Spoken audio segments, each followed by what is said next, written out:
Bem-vindos ao Doxa e Episteme. Hoje temos mais um episódio do bloco Sociologia em Casa, com o tema Mitos, Narrativas e o Estruturalismo.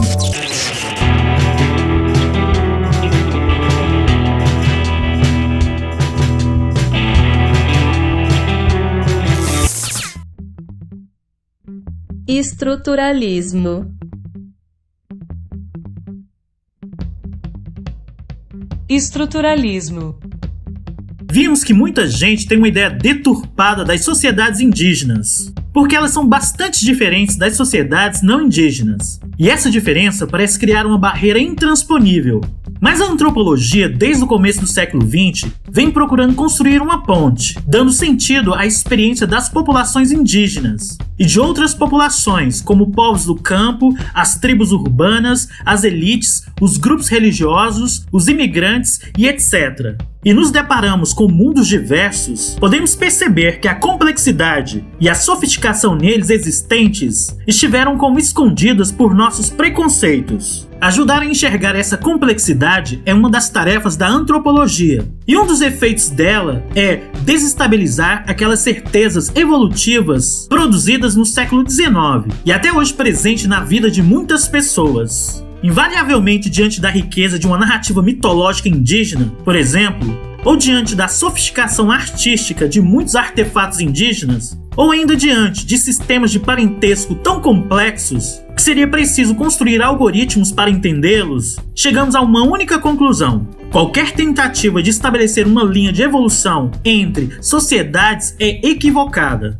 Tomemos como exemplo o trabalho do francês Claude Lévi-Strauss, 1908 a 2009, um dos mais célebres antropólogos do século XX, cuja obra influenciou e continua a influenciar o pensamento social contemporâneo. Lévi-Strauss desenvolveu um método de análise denominado estruturalismo e fez um mergulho pela enorme complexidade dos mitos, provenientes de diversas populações, do sul até o norte das Américas, revelando por meio deles o que chamou de pensamento ameríndio. Para esse autor, os mitos demonstram um pensamento sofisticado e complexo, tratam de posições recorrentes entre o nu e o vestido, entre o cru e o cozido, entre descrições e excesso, entre respeito e desrespeito, etc. E promovem formas de lidar com a passagem de um estado de natureza para o de cultura. Segundo Lévi-Strauss, os mitos traduzem preocupações fundamentais das populações que os criam e fazem uma distinção entre a natureza e a cultura. Essas populações estariam empenhadas em separar-se da natureza, aspecto que o olhar etnocêntrico tem dificuldade de entender. A essência de uma teoria complexa como o estruturalismo, que pretende demonstrar que o pensamento humano se organiza em torno de oposições, como alto e baixo, fora e dentro, quente e frio, etc., deve muito ao próprio pensamento ameríndio. É como se Claude Lévi-Strauss pensasse o mito com base no pensamento dos nativos das Américas. O estruturalismo é um método quase matemático. Foi aplicado também ao estudo do parentesco, buscando reduzir a multiplicidade de sistemas e chegar a um conjunto de sistemas genéricos, que serviriam de modelo ou padrões para todas as variedades de parentesco. Também a arte indígena foi objeto da reflexão sistemática de Lévi-Strauss. A sensibilidade artística das populações ameríndias foi fundamental para o antropólogo expressar o seu pensamento de que essas sociedades não deveriam ser vistas como atrasadas. Seus estudos acerca das representações gráficas contidas nos artefatos indígenas, nas pinturas corporais, nas outras expressões artísticas, revelam que o nível de organização social não poderia ser simplesmente julgado como inferior, e sim como compreendido como diferente. Perfil Claude Lévi-Strauss. Nascido em 1908 na Bélgica, de família judia, estudou em Paris. Graduou-se em filosofia em 1931. Depois de lecionar por 2 anos na França, integrou a missão francesa na recém-criada Universidade de São Paulo, USP, onde lecionou sociologia. Entre 1935 a 1939, viveu no Brasil, realizando expedições etnográficas que viriam a influenciar toda a sua carreira, assim como a de muitos intelectuais brasileiros. Exilado nos Estados Unidos durante a Segunda Guerra Mundial, 1939 a 1945, foi professor nesse país nos anos de 1950, estabelecendo laços com outros antropólogos, entre eles Franz Boas, 1858 a 1942, e Robert Lowen, 1883 a 1957. De volta à França, assumiu, em 1958, a cadeira da Antropologia Social do Collège da França, onde permaneceu até se aposentar, em 1982. A sua obra é considerada de enorme importância, tanto pela criação da chamada antropologia estruturalista, quanto pela riqueza e erudição das suas análises. Vários de seus livros são clássicos da antropologia e das ciências humanas, tais como Estruturas Elementares do Parentesco,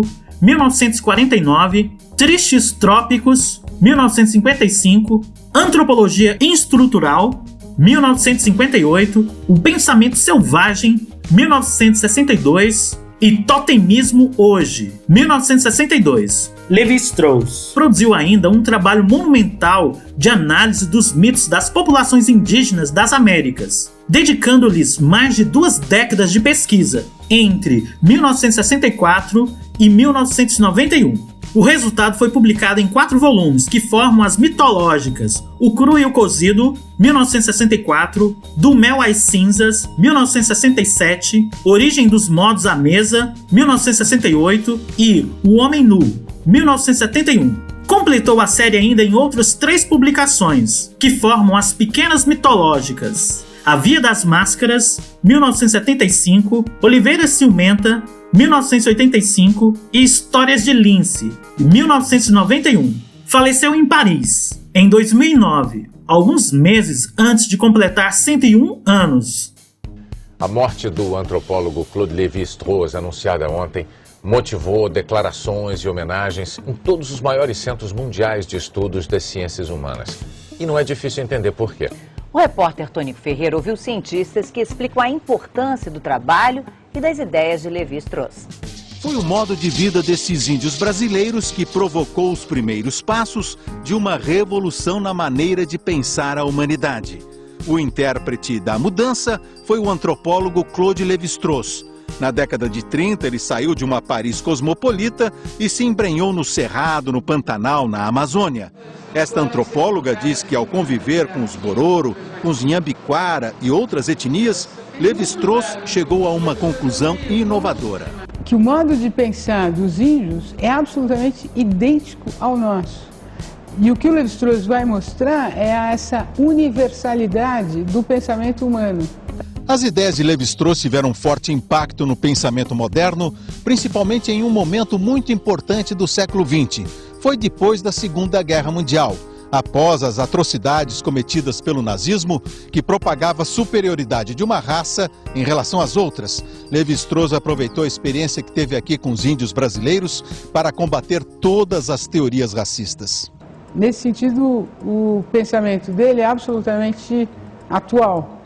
Se a gente se lembra da dificuldade que a Europa enfrenta hoje com relação aos imigrantes e a discriminação de todos os imigrantes, o Lévi-Strauss vai mostrar exatamente que a discriminação não tem nenhuma justificativa científica. Por hoje é só. Muito obrigado a você que assistiu o vídeo até aqui. Caso tenha gostado, dê um like, assine o canal e compartilhe com os amigos.